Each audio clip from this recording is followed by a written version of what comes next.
I have people respond to videos that I make on a pretty regular basis. And most of those people who respond to my videos are coming from a Roman Catholic perspective, critiquing what the things that I've had to say in that regard. But I have critiques from all sorts of different people as well. It's not just from there.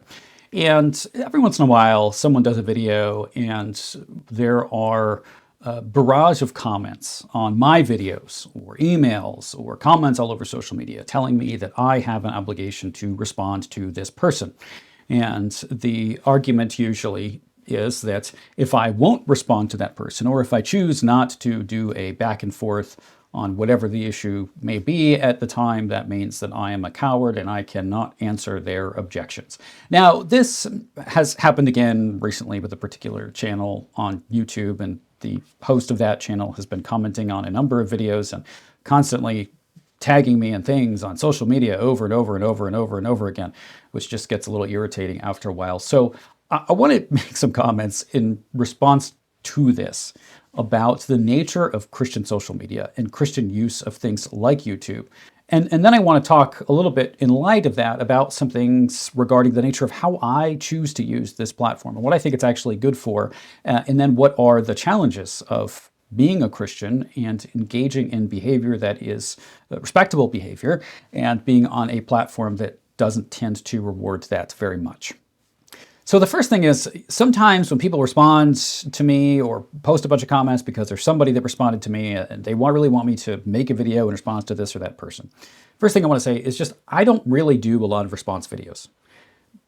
There is this, I think, unhealthy desire that people have online, but this is really just an expression of a broader problem. It's not just the internet, it's a human problem. And that is that we really like to see takedowns of people that have different positions than we do. We like to see people owned, right? We like to see people critiqued and proven wrong because it reaffirms us in who we are, it reaffirms us in what we believe, and that we are on the right side of whatever battle we perceive ourselves to be a part of at that particular moment. Now, I certainly don't want to say that response videos are a bad thing. I do response videos, and there are certainly places to engage in polemics in a right way. Polemics being a defense of your views and critique of other views. That's just the only way that human beings as a whole grow. We need to engage with different ideas, and we need to have our ideas challenged and be forced to defend ourselves. But with that being said, critique for the mere sake of critique, or controversy for the sake of controversy, is not healthy. And YouTubers like myself, I think, have this temptation that is to engage in constant critique. Because the reality is that if I do a video that is a critique of somebody or somebody's position, that video is then going to get more views than other videos. And particularly, it's going to get more views if I put in the thumbnail a picture of people's faces. Because for whatever reason, people want to see takedowns of other individuals. That fuels us. That's what we strive for. And I don't think that this is a healthy attitude. We should not be driven by controversy. We should not be driven just by debate. Not that there isn't a valid place for debate, but it is much healthier for us to grow in our own positive knowledge and love of the truth than it is to constantly jump into some battle of one sort or another.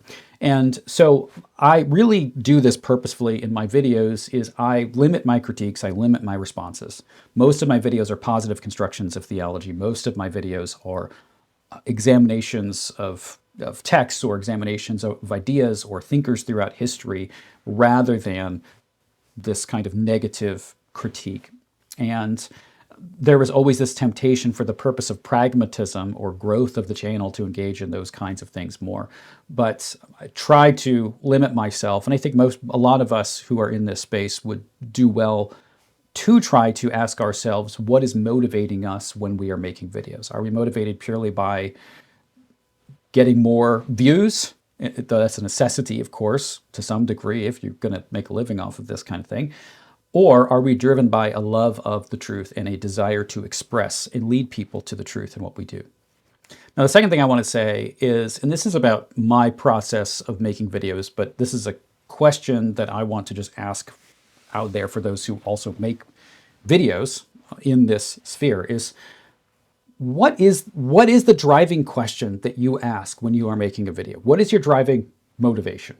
Or do you even have those? Or do you even think about that?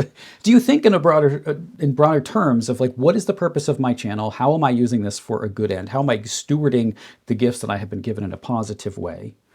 Or are you just jumping into videos without really thinking too much about the purpose or the goal of what you're doing? And so when I'm making videos, I have one primary question that I ask before anything else. And that is this: will this subject be useful to anyone in 10 years?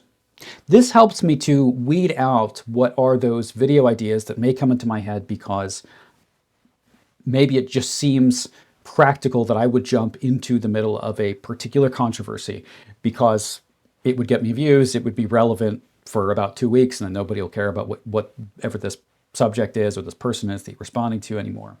There was recently an example of this where I almost made a video about something. And this was someone who was well known in certain circles, who was removed from his position in ministry because he was running a number of anonymous accounts online and saying nasty things about people.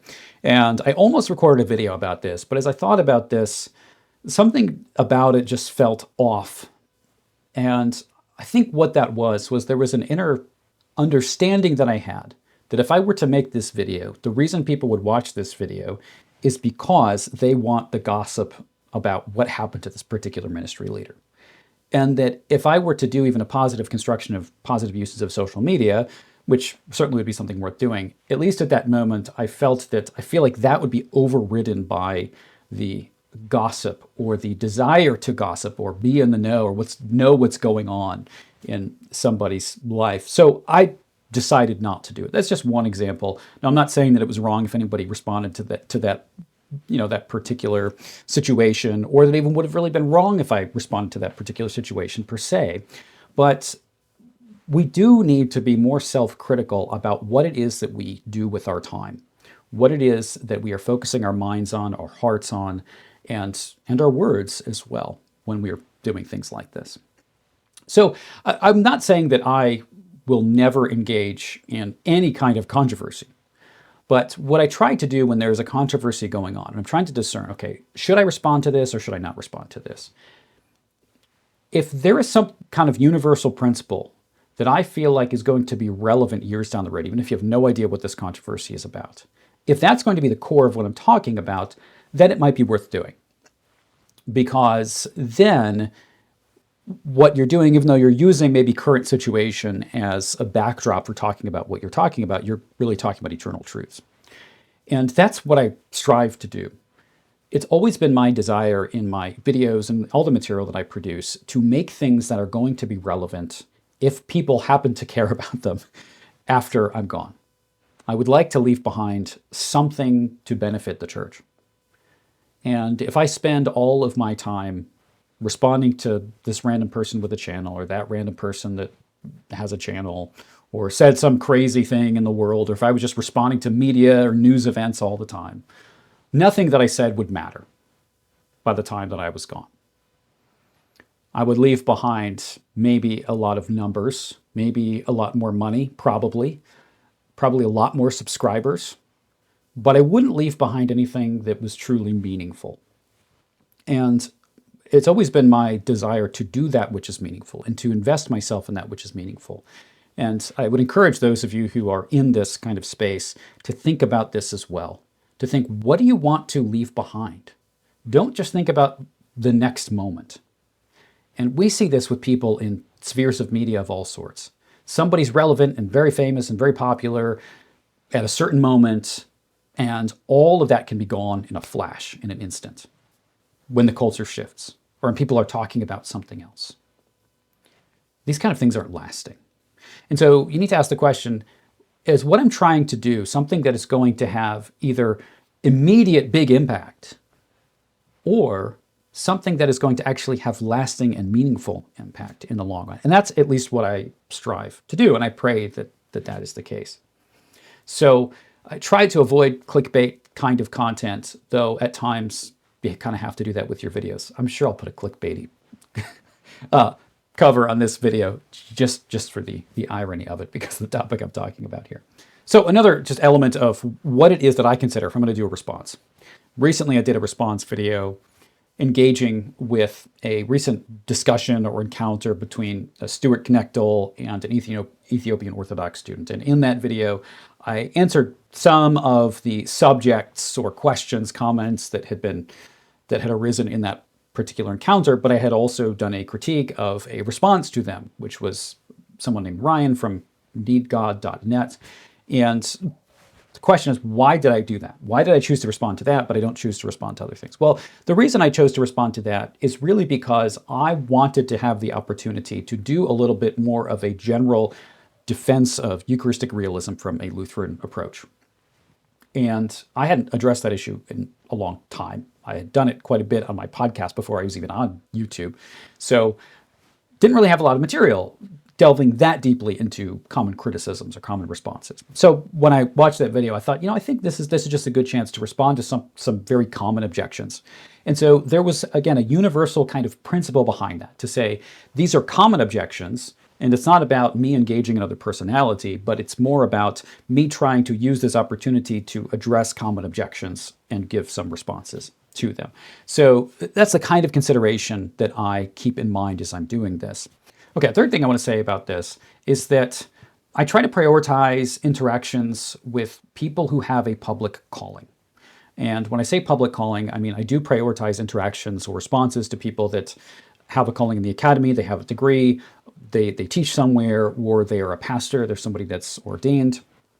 Now, I know maybe that some of you hear that and you say, well, that sounds kind of elitist. Why would you do that? Are you saying that you think that pastors and scholars are just more intelligent than everybody else or something like that? I don't think that's the case at all. But what I do want to do is avoid trying to give more credibility to people who are self-platformed.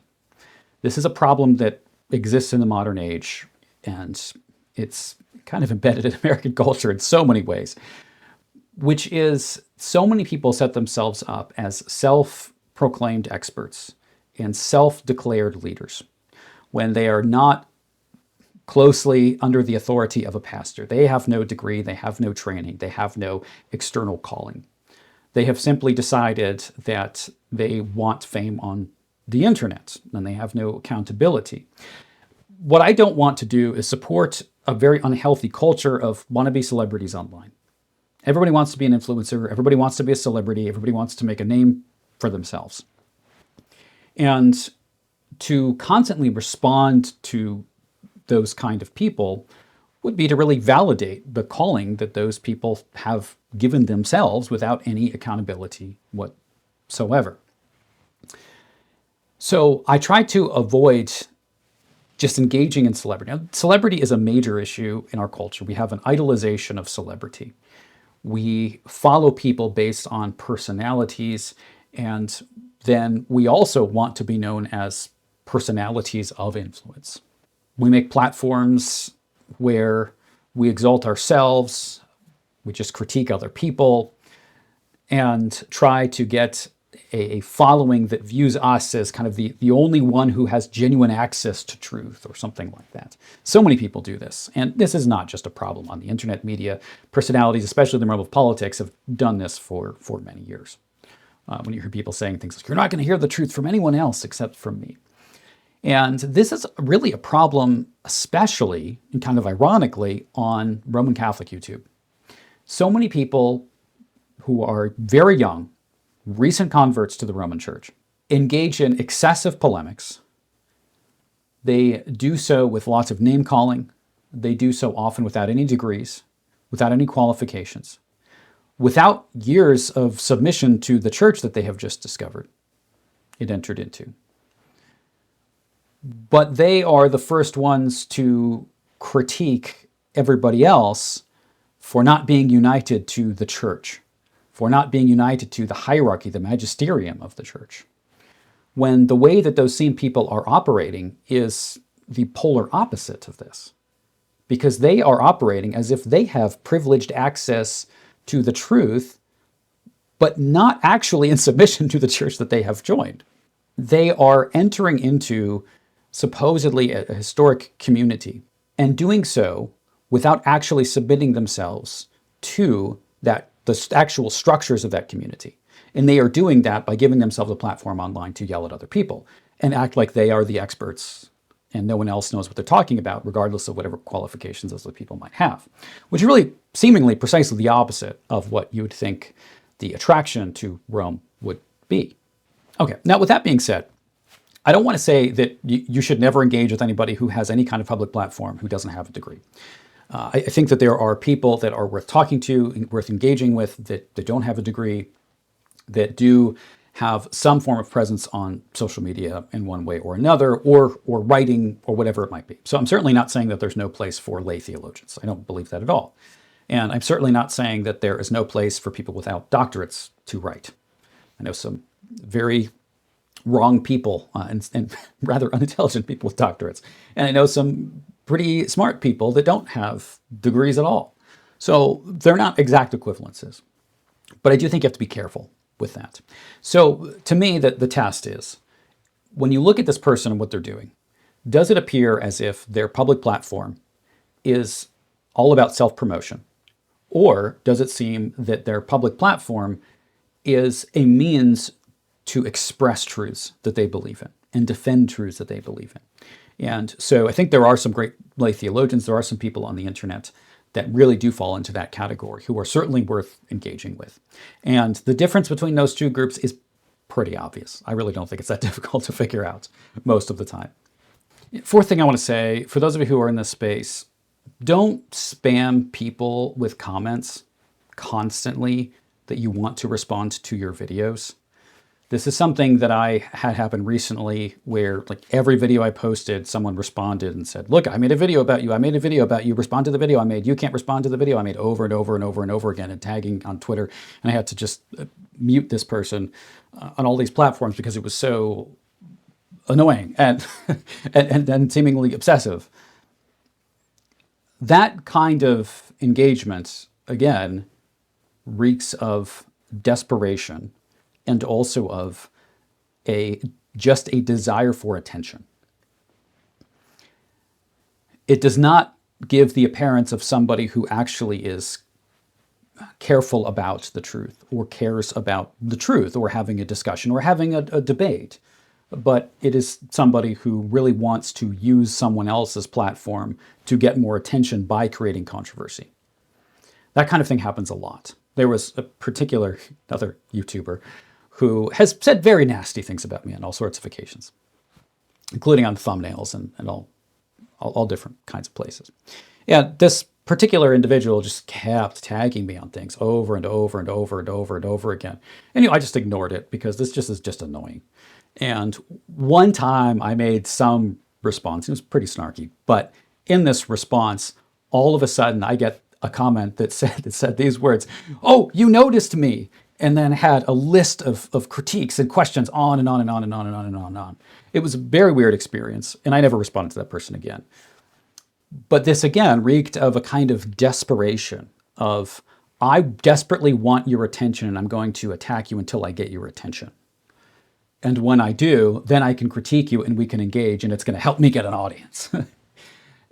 I don't want to do that. It's not helpful. Don't do that to people. And if you have a channel and you say, well, why does nobody ever respond to the videos that I make? Is it just because I'm really smart and I have the best arguments and nobody can possibly critique my arguments? Most likely, if nobody ever responds to the things that you're saying, it's because of the way you behave. Because those kinds of interactions are not enjoyed by anyone. So don't do it. So all of this is just giving you some of the things that I think about, as I'm making videos, and hopefully these are things that you'll think about as you are either someone who makes videos or someone who just watches videos. So one thing I just want to leave you with here, and that is I would just give you an encouragement to make sure that you are filling your mind and your heart with the right things. It may give you some kind of pleasure in an immediate sense to listen to a takedown of somebody. The reason why it does that is not always because you are just desirous for the truth. Often the reason why you like the takedown is because it reaffirms you as a good guy, and it reaffirms the other side as the bad guy.